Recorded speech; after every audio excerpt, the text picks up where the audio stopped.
So just with Jason Marsh, Greg Minnaar's mechanic, looking at the new V10 29er. Can you just confirm what frame size is it Greg's running this weekend? It's the double XL like he normally runs. So it's the production front end with a new back end and new linkages. To get basically just to fit the 29-inch wheel on the back. So it's as good as just trying to get the same feel that you had on the 650? No, you don't want the same feel as the 650. You want it to be faster. So, when we first started looking at the bike, we tried to make it like the 650 bike, but then realised that, hang on, it's a completely new kettle of fish. So what we want is we want it to feel like a 29er rather than a 650B bike. And what's Greg's feedback been on the bike compared to the 650? He just loves the fit of it. I think it fits him really well. Each time we get a new bike, we go bigger and bigger, and we haven't got to a point where we think it's too big yet. So it's like, I think it'll be kind of nice when we've got when we do change to a potentially change to a new front end as well. That we're probably going to stretch the bike out again. I mean, he's like 6'3", so it's quite hard to. Well, it's not hard. It's like there's not many bikes out there that fit him and he feels comfortable on, and it's just finding that size. And each time we ask for a bigger bike, the engineers tell us we're not allowed it. But then that makes us want it even more. So well, no, the engineers. I won't say the engineers. They're all good. They've been really helpful with the whole getting the bike going.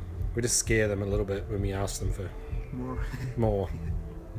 And the geometry compared to the 650, the head angle, the reach.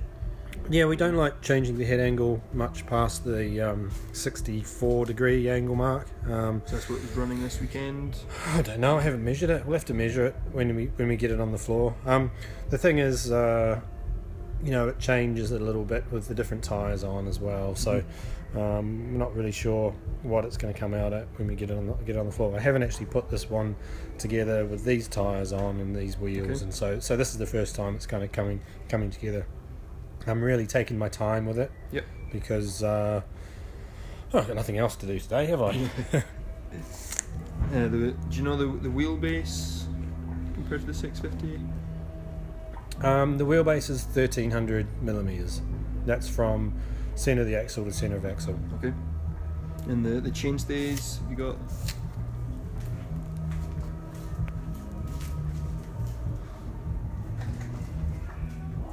Measuring up right now. Chainstay is approximately, we'll say 462 millimeters. But that's just me holding a tape measure. Yeah. So it might approximately give or take. Yeah, give or take 462. Yep. And how much have you been changing that up over the winter during testing? Not a lot. We've kept it that. Yeah. He seems to like that. We've talked about going longer in the back end, but I think we'd have to go longer in the front end. So we'd need a whole new front end, and that's quite an expensive process. So we're sticking to that. I'm quite happy with that as it is. Well, I think he is. He hasn't complained. Yeah. So it was kind of after finale when he was on the high tower that things really kicked off. Was that kind of what got the ball rolling? Or? Yeah, well, he'd ridden the high tower a lot, but he never actually raced it. He never pushed it. So when he did ride it, it kind of got things going again. Yeah, we just got the big fork, stuck it on the high tower, did some runs, and it was like he just loved it because he actually was close to a bike that actually fitted him, and he's been not struggling because he's always got what he's asked for, but it's just like, you big fellas out there must know what it's like riding a bike that's too small for you. It's horrible. So he just loves it, and he seems confident and he's happy. So that's the main thing. Yeah. And have you been testing various linkages and? We've tried a few different linkages just to get the feel of the bike right. of course, with the bigger wheels, you know, you've got more mass on there. So we've actually dropped down to a 500 spring. We were on a 550 before, but we've changed the linkage ratios to. I would like him to be on a 400 spring, just because it gives us a lot of options. You know, before we were on a 550. There's not really, Fox don't make a great deal above that, whereas, you know, in the smaller sizes they make them in 25 increments. So 500's good, so we can go 475, which we've tried out a bit. We kind of didn't know if we were going to be 475 or 500, but it gives us a bit of option playing area there, you know, whereas when we were on the heaviest spring they could do, it was hard to make any changes. You know, we had to go straight from a 550 to a 600, which didn't work out so well. It was just a little bit stiff. So yeah, it's good to basically keep the spring rate. And he's running 210mm treble, is that right? I haven't measured it myself. No. That's what I'm told. Okay. But yeah, so we kind of it is pretty hard to measure. Yep. On, you know, we just have to stick it in the model and see how much travel. But I mean, you know, there's always the flex in the frame to take into account as well, and the linkages are a little bit different now. We've got, like, after the last test, he asked for, well, not the last one, 2 ago, he asked for a different linkage. So I think we might have lost a little bit of travel on there, but then gained a little bit of progressiveness. So yeah, but it is kind of hard to measure it exactly, but on paper it's showing round about that much. And that's Lourdes and Luca are both on. They've dropped the forks. They don't have such a large frame to play with, so they run into clearance issues if they go any bigger in travel. So that's the only reason I think that they've had to change the way their suspension works a little bit. And is Greg been getting kind of buzzed on the steeper stuff when he's been off the back a wee bit? No. I'm not sure. We haven't really been to anywhere super steep yet. Yeah. I know he's... Yeah. No, so I couldn't answer that. Okay. Yeah. We just go for a few kind of generic stuff away from the new bike, as such. So you said Greg's height 6'3"? Yeah, around about 6'3". Have you got do you know his weight? Around about 85, depending on what gloves he's wearing. Okay. So you've gone for the Maxxis wet screens for the first run? No, we got the shorties on. These were... We didn't know if we could do the race because we were waiting on these to turn up. They turned up... You're just waiting for the right casings from Maxxis? About 10 days ago. Yeah, they didn't have the shorties with the downhill casing, so we've been waiting for these. These are also the wide trail tyres because we run a 35mm rim. 32mm rim. So the casings are designed for a wider rim, so that holds a similar shape with a wider rim. So yeah. The 2.5, 3Cs. Yeah. You got rough tyre pressures? Is that Greg likes to adjust them throughout the weekend? Yeah, we've actually found the tyre pressures have come down quite a bit with the bigger wheels. We're trying to drop them down as low as possible without hurting them. Yep. So yeah, we'll see how that all pans out over the weekend. He is quite closely guarded with his tyre pressures. Okay. So it's somewhere between 20 and 30 psi. He'll be running. Have you got? I guess you won't have the bike weight yet. No. I think it's about. I think we worked out it's about 36 or something. It's not super light.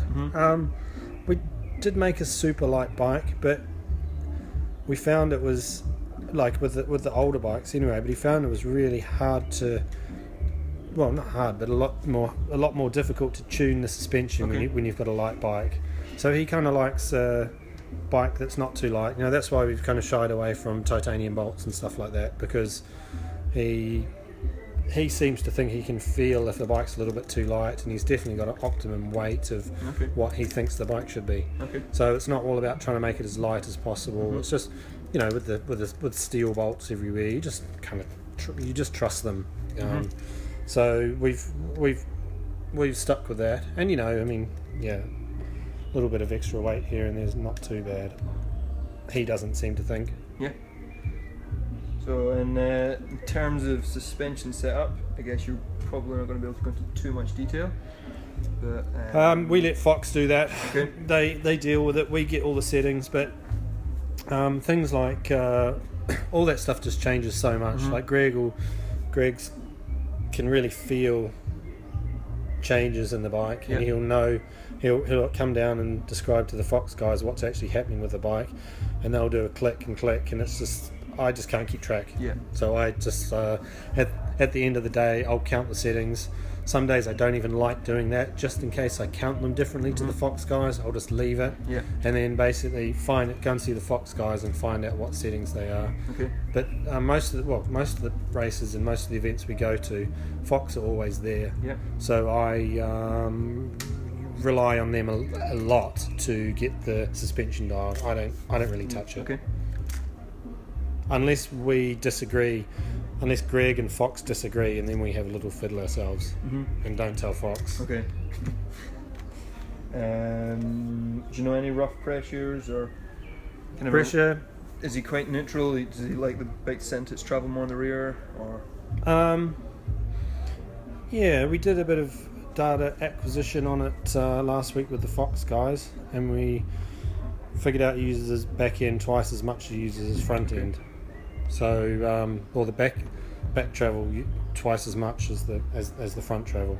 So that was quite interesting to learn that, and it's pretty much bang on 50% as well. So I'm pretty happy with how that's panned out, really. And the bar height stack, is that something he changes quite often throughout the weekend, depending on the steepness and gradient?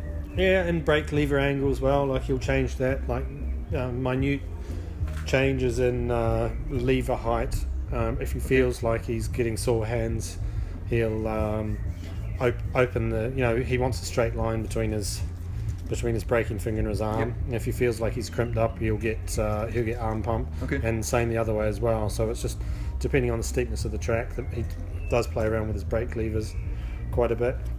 We normally raise and lower the front end as well, but I think we're pretty dialed with it with where it is now. Okay. We'll see. He'll come back after his first run and we'll change all that, or he'll be happy with it. And there's no angle set in there. Yeah, there's an angle set to actually make the head angle steeper. Okay. When the swing arm's done, he wanted the bottom bracket height the same as the same as all his bikes. So he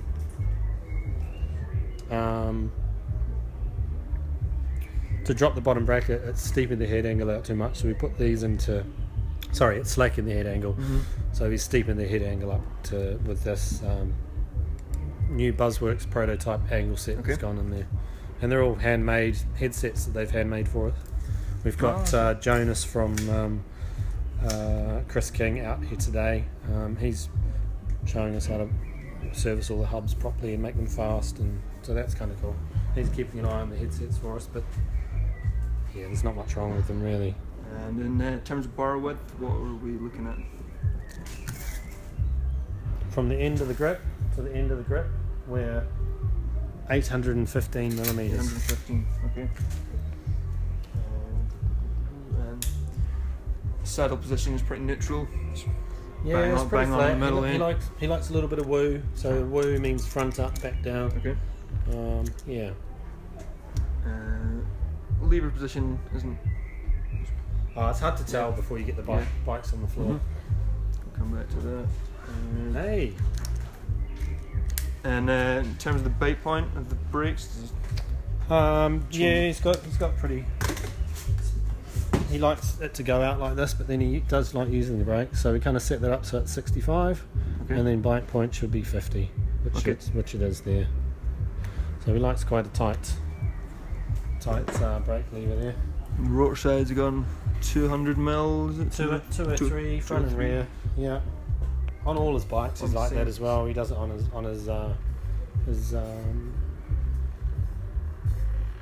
Hightail's like that as well. I try and build all his bikes up with 2 or 3 riders. I don't see the point.